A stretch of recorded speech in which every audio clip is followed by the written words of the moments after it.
এই রোজায় যারা 10 থেকে 15 কেজি ওজন কমাতে চাচ্ছেন তো তাদেরকে বলবো ইফতারিতে একদম হেলদি ওয়েতে এই চিয়া সিডের ফুড কাস্টার্ডটি রাখার জন্য। চলুন তাহলে সম্পূর্ণ রেসিপিটি দেখে নেওয়া যাক।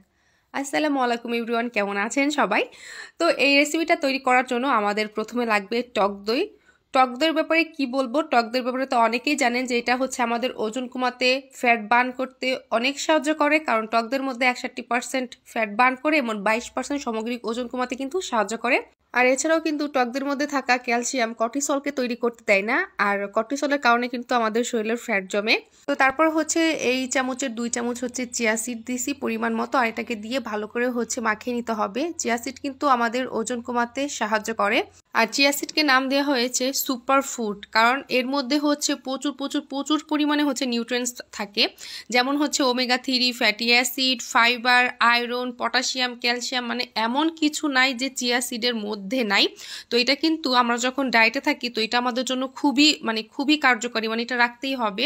চিয়া সিড কিন্তু ক্ষুধা কমিয়ে ওজন কমাতে সাহায্য করে, মেটাবলিজমকে উন্নতি করতে সাহায্য করে, আর আমরা অনেকেই জানি যে আমাদের ওজন কমে এবং বাড়ে হচ্ছে মেটাবলিজমের কারণে। তো যারা নাকি আমার শুরু থেকে আমার ভিডিওগুলো দেখে আসতেছেন, তো আমি কিন্তু সবাইকে বলি যে ওজন কমে আর হচ্ছে বাড়ে হচ্ছে মেটাবলিজমের কারণে। কারো মেটাবলিজম যদি ভালো থাকে, রেট ভালো থাকে, তাহলে ওজন তাড়াতাড়ি কিন্তু কমে যাবে, আর যদি রেটটা একটু কম থাকে তাহলে কমতে আসতে দেরি হবে। আর এইগুলা খেলে কিন্তু মেটাবলিজমের রেটটা অনেক ভালো থাকে। তো যারা ওজন কমাতে চাচ্ছেন বা হেলদি একটা লাইফস্টাইল ফলো করছেন, তো তাদেরকে বলবো হচ্ছে চিয়া সিড আর হচ্ছে টক দইয়ের উপর একটু স্টাডি করার জন্য। তাহলে আপনারা নিজেরাই বুঝতে পারবেন যে চিয়া সিড আর হচ্ছে টক দই আমাদের শরীরের জন্য কতটা উপকারী। আর সারা মাসে থেকে আমরা কিন্তু রোজার মাসে বেশি ভাজা পোড়া খেয়ে থাকি, আর তখনই কিন্তু আমাদের শরীরের নানা ধরনের সমস্যা দেখা দেয়।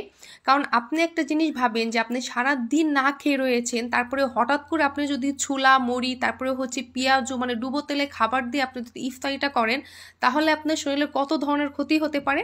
তো এই জন্য ইফতারিতে আনহেলদি খাবার না খেয়ে হেলদি খাবার খাওয়া আমাদের জন্য খুবই ভালো। তো এই জন্য কিন্তু আপনারা এই চিয়া সিডের ফুড কাস্টার্ডটি রাখতে পারেন। আলহামদুলিল্লাহ, এটা কিন্তু খুবই মজার।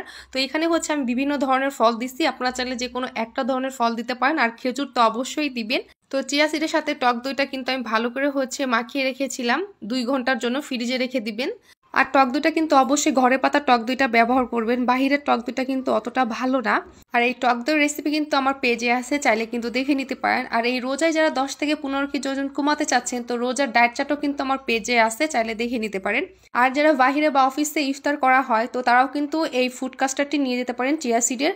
তেমন কিছুই না, শুধু টক দই আর চিয়া সিডটা ভালো করে মিক্স করে নেবেন, তারপরে হচ্ছে যে কোনো এক ধরনের ফল নেবেন, যেই ফল থেকে নাকি আপনার পানি ঝরে না, যেমন আপেল থেকে কিন্তু পানি ঝরে না। তারপরে স্ট্রবেরি নিতে পারেন, তার সাথে খেজুর নিয়ে ভালো করে একটু মিক্স করে নিয়ে যাবেন, দেখবেন যে 2-3 ঘন্টার মধ্যে বা 3-4 ঘন্টার মধ্যে এটা পুরাই সেট হয়ে যাবে। আর ওজন কমানোর পাশাপাশি কিন্তু আমাদের চুল, তারপরে হচ্ছে স্কিন, ত্বক, এগুলোকে অনেক সুন্দর রাখে। তো নিজেকে সুস্থ সুন্দর রাখার জন্য আমি বলবো যে আপনার ডায়েট চার্টটা একটু চেঞ্জ করার জন্য। তো এই ছিল আজকের ভিডিও। তো আশা করি সবাই ভালো থাকবেন। আল্লাহ হাফেজ। আর ভিডিওটি ভালো লাগলে অবশ্যই লাইক, কমেন্ট, শেয়ার করে দিবেন। আল্লাহ হাফেজ।